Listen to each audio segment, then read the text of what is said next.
bangsa di dunia. Jadi mari kita analisa dari Alkitab, apakah Kristus benar-benar disalib. Dan mereka melakukan itu. Apapun kesimpulan yang saya kutip dari Alkitab, tidak berarti itu jadi sudut pandang Islam. Saya ingatkan itu.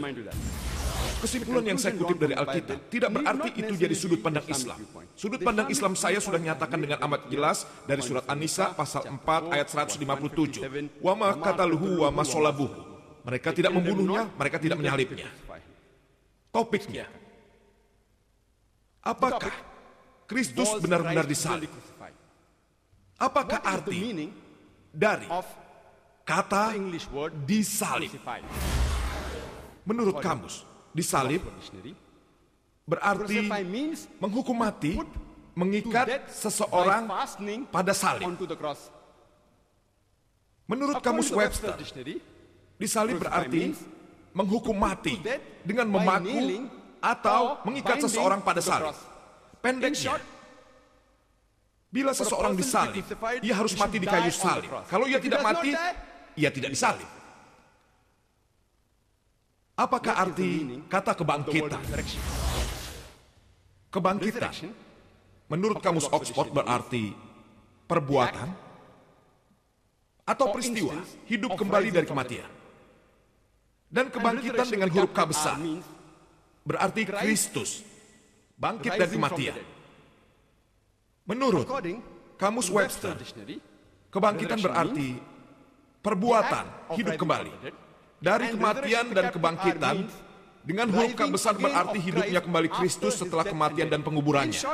Pendeknya, agar Kristus bisa bangkit, ia harus mati lebih dulu. Kalau ia tidak mati, ia tidak bangkit. Biarlah semua orang memikirkan ini dalam benaknya masing-masing. Menurut Yesus, damai besertanya. Ia berkata di dalam Injil Matius pasal 19 ayat 16 dan 17 bahwa seseorang bisa diselamatkan dengan mentaati segala hukum dari perintah Tuhan.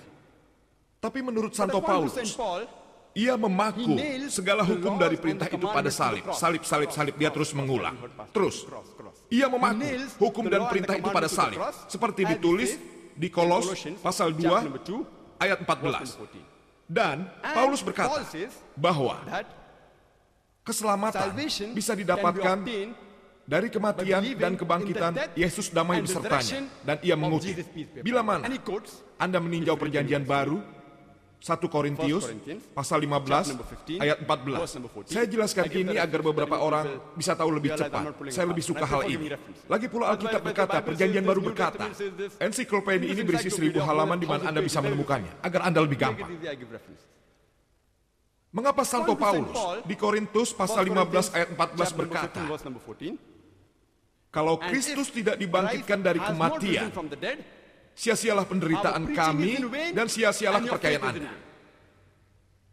Pastor tadi berkata, segala perbuatan baik Anda, amal Anda, tanpa percaya pada Kristus yang menghilangkan dosa Anda, itu sia-sia.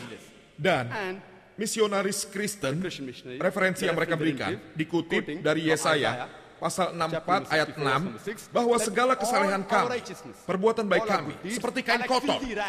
Kalau Anda tidak percaya pada Yesus Kristus yang mati di kayu salib demi dosa manusia, semua kesalehan dan perbuatan baik kita seperti kain kotor. Dan kata-kata itu dikatakan oleh pastor. Katanya, kalau tidak ada salib, kalau tidak ada penyalipan, seluruh Alkitab sia-sia saja. Dan ia bilang, kalau tidak ada penyalipan, tidak ada kekristenan. Saya setuju dengan itu. Saya setuju. Pastor bilang, saat ia datang ke India, ia menghabiskan lebih dari 2 dekade di sini. Dan baru saat ia datang ke India, ia baru menyadari pesan kekristenan itu, dan sebelumnya belum sama sekali.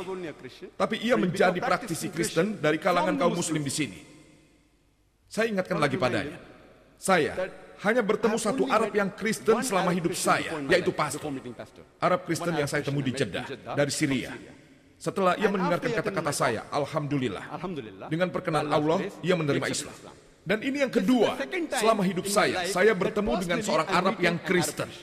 Dan insya Allah, Dengan pertolongan Allah, saya berdoa kepada Allah Subhanahu wa Ta'ala, karena dia mendapatkan pengajaran Kristen dari orang India, dia akan kembali ke iman aslinya nanti, yaitu Islam, yang ditujukan pada tiap orang. Insya Allah, setelah pembicaraan ini atau setelah mengadakan diskusi ini, insya Allah saya berdoa untuk dia.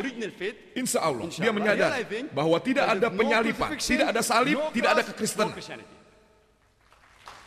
Insya Allah akan saya lakukan selama waktu saya tersedia. Coba kita dengar apa kata Rasul Paulus mengenai kebangkitan. Santo Paulus, ia datang dalam pasal yang sama. Dia mengatakan bila Kristus tidak bangkit, pengajaran kami sia-sia, percayaan kami sia-sia, pasal yang sama. 1 Korintius pasal 15, ayatnya di bagian akhir pasal ini. Paulus berkata di 1 Korintius pasal 15, ayat 42 sampai 44. Ia berkata bahwa demikian pula halnya dengan kebangkitan orang mati. Ditaburkan dalam kebinasaan, dibangkitkan dalam kebinasaan, ditaburkan dalam kehinaan, dibangkitkan dalam kemuliaan, ditaburkan dalam kelemahan, dibangkitkan dalam kekuatan. Yang ditaburkan adalah tubuh alamiah, yang dibangkitkan adalah tubuh rohania. Ada tubuh alamiah, ada tubuh rohania. Menurut Santo Paulus, tubuh yang dibangkitkan adalah dispiritualisasikan. Sama halnya dengan kata Tuhannya, damai besertanya. Injil Lukas, pasal 20, ayat 27 sampai 36. Kalau Anda ingat ceritanya tentang wanita yang punya 7 suami, dan orang Yahudi menanyakan masalah ini pada Yesus. Dan ini sudah jadi adat Yahudi. Bila seorang pria menikahi seorang wanita, dan kalau pria itu mati tanpa meninggalkan anak, saudaranya yang kedua menikahi istri almarhum saudaranya itu, supaya dia bisa memberi keturunan. Kalau saudara kedua meninggal tanpa meninggalkan anak, saudara ketiga menikahinya dan seterusnya. Kini mereka datang dengan pertanyaan bahwa wanita ini menikahi 7 laki-laki bersaudara itu, dan mereka sudah bersetubuh dengan si wanita itu sebagai istrinya satu demi satu. Tapi itu tidak masalah, karena masing-masing bergiliran, jadi tidak masalah. Dan menemani wanita itu sampai dia mati. Tapi masalah yang dibeberkan pada Yesus damai besertanya, dalam kebangkitan nanti di surga, siapa yang jadi suaminya?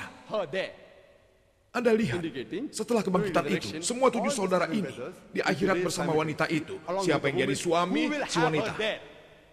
Jadi Yesus, semoga damai besertanya, dalam Injil Lukas, pasal 20, ayat 35 sampai 36, berkata bahwa tubuh yang telah dibangkitkan tidak menikah dan tidak dinikahkan.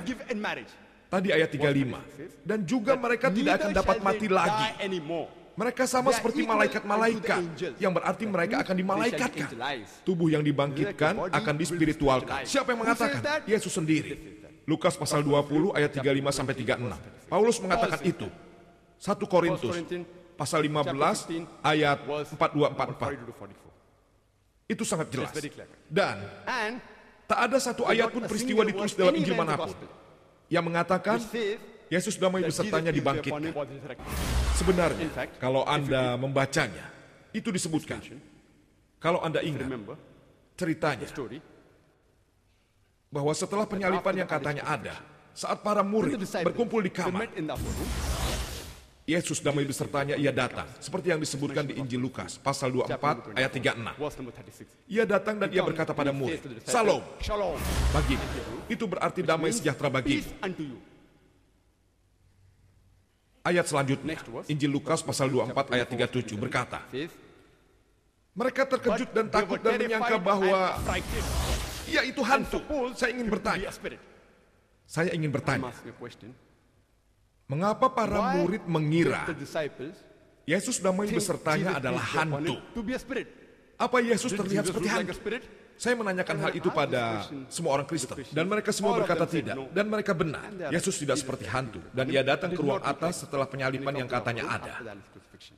Jadi mengapa mereka mengira Yesus hantu? Alasannya adalah mereka dengar dari desas-desus bahwa guru mereka Yesus damai besertanya disalibkan. Mereka dengar dari desas-desus bahwa ia telah menyebarkan kabar bahwa ia mati.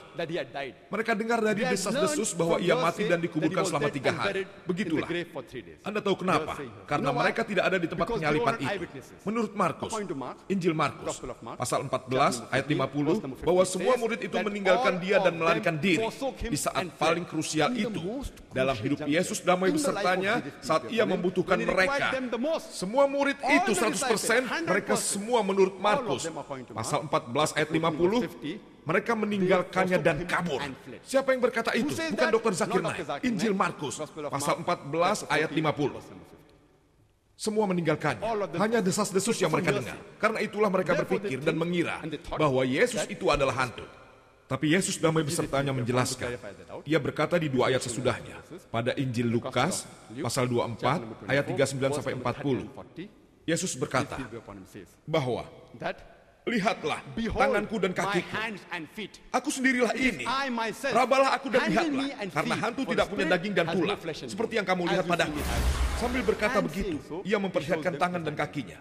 Ia berkata pada mereka, lihatlah tangan dan kakiku. Ini aku. Ada apa dengan kalian? Inilah aku, Tuhanmu Kristus damai besertanya. Mengapa kalian ketakutan? Peganglah aku dan lihatlah. Ini tangan dan kakiku. Karena roh tidak punya daging dan tulang.